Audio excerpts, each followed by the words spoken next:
welcome the racially ambiguous bald guy. There you go. Thanks, Glen.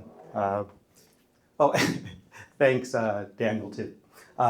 So this is my first time doing comedy. I had a bunch of jokes that were throwaways. You can only do your first time, and I chose to skip those. I'm going to go right into it. As Glen said, I am a bald guy. And so I guess, Bill, you are too. There's a few others here. Right? But that takes up a lot of my time because when you're bald, it's really a full-time job, isn't it? Right? Because when you're bald, there's no part-time, right? That's right. I still carry a comb. I've been carrying it for years. I just can't seem to part with it. All right. A couple more bald jokes, because Bill got me started. Bill, don't think of it as losing your hair. Where are you, Bill? Where are you hiding? Here. All right. Think of it as getting more head. Put a positive spin on it. Right? You gotta embrace it, Bill. Like maybe take a razor to it, get it all cleaned off and shaven. Just own it, right? You gotta own it, right? Because when you own it and you don't cover it up, when you go out, you never have to pay. All right. You may have guessed from some of those jokes, aside from being bald, I'm a father. Those are kind of like dad jokes, right? Who here has a father? Yeah, everybody has a father, right? But who has a dad? Do you know the difference? Like, I'm a dad. I'm a father too, but I'm also a dad. You know the difference? So, your father, like all fathers, donated some genetic material so that you're here today. And he might have been around for a little while when you were younger, but one day he went out for milk and never came back. And you'll probably never see him again until you sign an NBA contract, right? But your dad, he's there.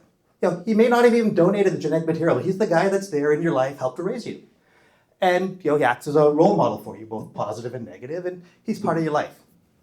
And he can probably fold a fitted sheet, right? I figured there's a theme. I might as well play along. But your dad helped to raise you. He nurtured you. He played sports with you. He did things with you. And I think dads are important in kids' lives. But television dads get a bad rap. They don't get any respect. Does anybody still watch television? Right? Yeah. So think about the most famous TV dads, right?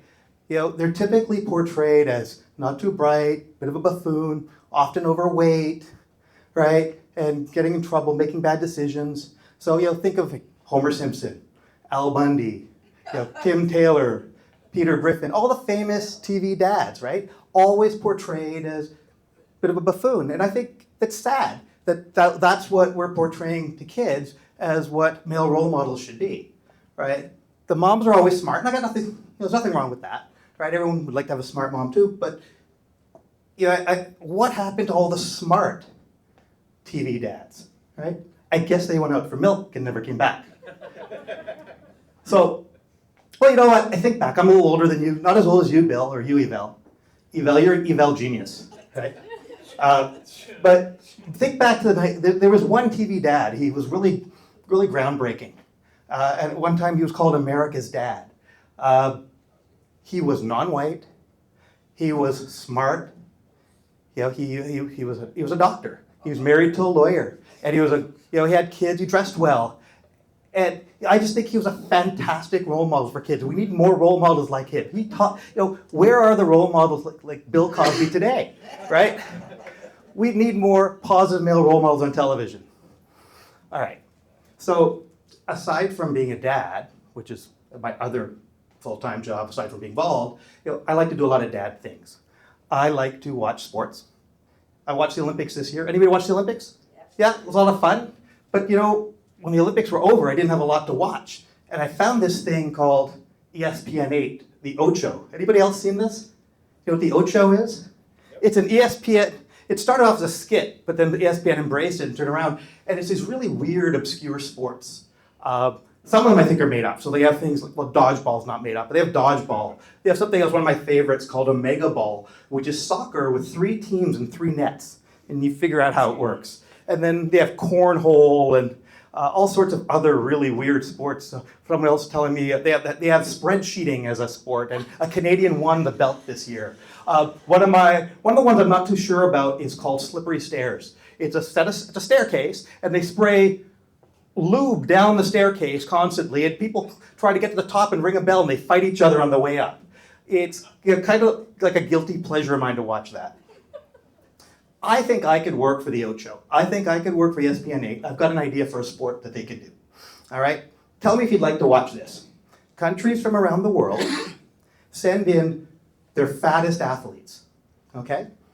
And they compete in traditional track and field events, like the hurdles or the pole vault. I would love to see that, wouldn't you?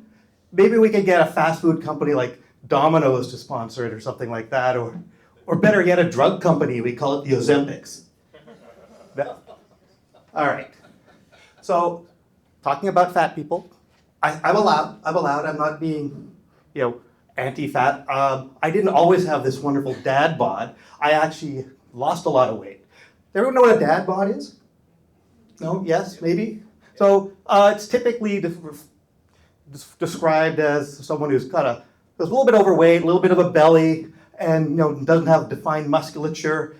And they say that it's developed after a male has children and sticks around, and there's some hormonal changes in the nurturing and caring, and also getting more regular meals and doing things with the kids. They slow down a bit and they develop that dad bod. And a lot of you mentioned dating sites, right? So this is a real statistic. Dating.com and Psychology Today both independently did some surveys. And they found that single women over 75% of single women find dad bods attractive. Isn't that ironic? Because to get a dad bod, you've got to go find a single woman somewhere, get her to couple up with you, have kids, stick around and nurture them, and then all of a sudden now the single women find you attractive. Like, where were they when I was looking? I know where they were. They're all at the grocery store in the dairy case, right? Think about it. You'll get it. So aside from the dad bod, I said I lost a lot of weight. I lost over 60 pounds in the last 2 years. And losing weight's not easy if anyone's done it. You play a lot of mind games with yourself, trying to convince yourself that it's okay, that you're making good choices. I used to think that my dryer made my clothes tighter. Turned out it was my refrigerator, right? I tried multiple diets. And the reason for that is I couldn't get enough food on one diet. But, my favorite diet was the salad diet. It was really easy. You take some vegetables like you would in a salad, and you're allowed to have some protein with it. So I tried different ones, and I found one that I really enjoyed the most. It was a tomato salad. And I tried different ways of doing it, and my favorite way is I would take the tomatoes, I would crush them up, I would add some shredded cheese, right? Maybe some cured meat sliced up.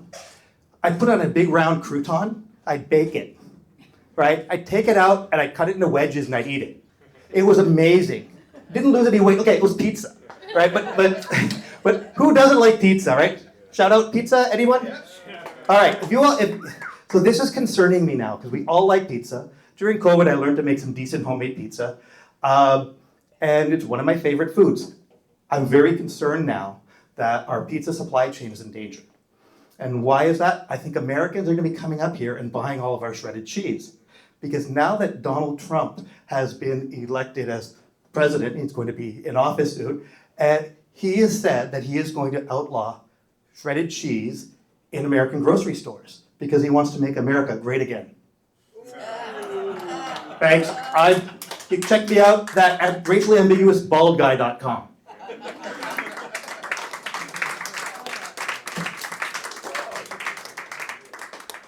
Thanks, Ben. Here we go. Yeah. Racially ambiguous bald guy, everybody. Yeah. And I'll tell you something else. That's his first time doing stand-up comedy. I didn't want to say that off the top because I didn't want to color the whole situation.